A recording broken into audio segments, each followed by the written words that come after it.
So we finally got some crucial polling in showing where Kamala stands on the national and state level. So I want to take the time to go over those national numbers along with the state by state to see where Kamala stands, if she's gaining, if she's losing, if so, where. Obviously, as you can see, I already got it all mapped out so you can get a quick glance. But we will go through all of these specific numbers and see where this puts us. Starting with the national polls, we will look at that. From what we can see, Harris is actually up over Trump, possibly even fairly significantly in some of these, +4, where Biden was never ahead of Trump in the polls nationally. But there is others where Trump is still ahead, and even one where it's even. So it is yet to be seen where this will land. Democrats, I'm sure, are in a honeymoon phase with Harris at the moment. So we'll see if that'll stick or if these numbers will come down as this becomes old news. But with that, we will move over to the state of Nevada. This is a crucial state that the Democrats would like to be able to hold on to as it helps them in their elections. As we can see in the state of Nevada, the poll we have here with Trump against Harris has Trump +10, where Biden in the same polls was polling +7 or +5 to Trump. So that actually puts this state in a worst case scenario for Democrats, as Harris is polling quite significantly worse in this case. And that's why on the map here, I do have Nevada going quite a ways to the right now that Harris is on the ticket. And that'll bring us over to the state of Arizona. This is a crucial state for Republicans to win. They very much need this in their path to victory. And as we can see here, we have many polls. We got one with Harris against Trump, and Trump is +6. But when we got that same poll with third parties with Biden on the ticket, Trump is just +5. So that seems to tilt Arizona slightly into Republicans' favor now that Harris is on the ticket. So Arizona is going farther to the right.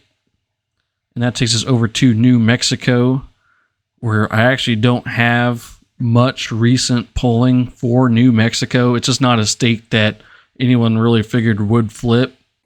But I am just going to go ahead and just say that it will go farther to the right as the other states in its region are doing the same thing.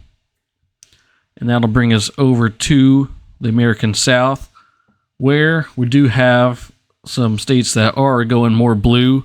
Significantly so would be Georgia, where in the state of Georgia, we actually do have some recent polling. And against Harris, Trump is doing +2 with third parties, where against Biden, Trump was getting +5. So this state does seem to be shifting quite significantly left. And that'll put this state quite a ways more blue than it was, and probably more competitive at that too. We got North Carolina that's seen a similar result, just not quite as much so. In the state of North Carolina, we don't have anything super recent, but we do have Harris against Trump with a Trump +4, while on the same thing with Biden, we have a Trump +4. We just don't have super recent polling for North Carolina. So I just had it follow the same route as Georgia, because with current polling, it looks tied. So I just think they will get that edge once we see something more recent. But then we do got the state of Virginia. In Virginia, we do have Harris with third parties. We have Trump +4 and Trump +1. And this is when against Biden, Trump was doing Biden was actually doing +1, and there's another poll where it's even. So Virginia is shifting to the right with Harris on the ticket, and it seems to be like it could be fairly significant. So we will see what that impact will look like in the election. Then we'll move our way up to the Midwest. We'll start with Minnesota over here. In the state of Minnesota, I actually don't have anything very recent whatsoever, so I don't have much polling to go off of. Same with Nebraska, 2nd District, and Wisconsin. But I'm just kind of going off my gut feeling from what I've seen in Pennsylvania. Although we do have some polling in Michigan too that I will go over. So in the state of Michigan, we do have some polls that were conducted July 17th to 18th.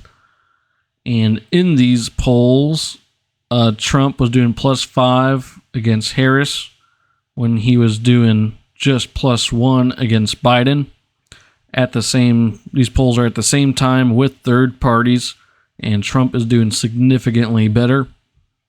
So that shifts Michigan favorably to the Republicans. And then with the state of Pennsylvania, we do have some more recent polling here. And with Harris against Trump directly, we have a Trump +2. When with Trump against Biden directly, we had a Trump +9. So that is a significant shift to the left. Now, given this is a very recent shift for Biden, he was polling much closer beforehand. He has taken a complete nosedive, which I'm sure is part of the reason why he is out of the race. But nonetheless, that still puts Pennsylvania much better into the Democrats' hands, as this is a much tighter race now. And so taking all that information in, I have overall in the Midwest, it does seem to be going a bit more blue besides the state of Michigan. Like I said, I don't have really any polling to go off of in the region of Minnesota, Wisconsin, and Nebraska. I am just speculating here. I wouldn't be surprised to see it go more into their favor. But that'll take us over to the Northeast. We got New England. And in New England, we'll start with the state of Maine. And in the state of Maine, we also don't have anything very recent. So this is also a speculation state where we will see it as it comes through. I'm figuring with all the hype that's going on in this honeymoon period of the Democrats, it will go slightly blue. It may come back, but that is yet to be seen. And in the state of New Hampshire, we actually do got some recent polling here. We got Harris and Trump, Biden and Trump, both with third parties. And actually looks like Trump is doing better against Harris in this state versus Biden, where it's even. And here Trump has +1. So essentially New Hampshire will go farther to the right. And perhaps that'll also be the same case in Maine. I guess we will find that out once new polling comes out for Maine. And that just leaves us with the state of New Jersey. And in the state of New Jersey, if we look at current polling, we don't have anything very current. We don't have anything against Harris, but being a traditionally blue area and blue polls going up nationally, I'm going to go ahead and put this into the tilt blue column. I would not be surprised to see this state go farther to the left, especially with its neighbor Pennsylvania there. I'm sure a lot of it being from the Philadelphia area as well, going more left. But essentially, that is my map. This is what it looks like currently, is what's happening. It looks like we do have plenty of states that are actually going to go more right in the case of Harris being on the ticket. But there are plenty of states that seem to be going to the left, given a lot of it is still speculation. I am just going off the current polling that we have. There's not a whole lot of it, but I made of it what I can. And that's all I got, folks. Please subscribe and like and comment down below with what you agree with me on, what you disagree with me on. I would love to debate you down there. So till then, I will see you next time. Have a great day.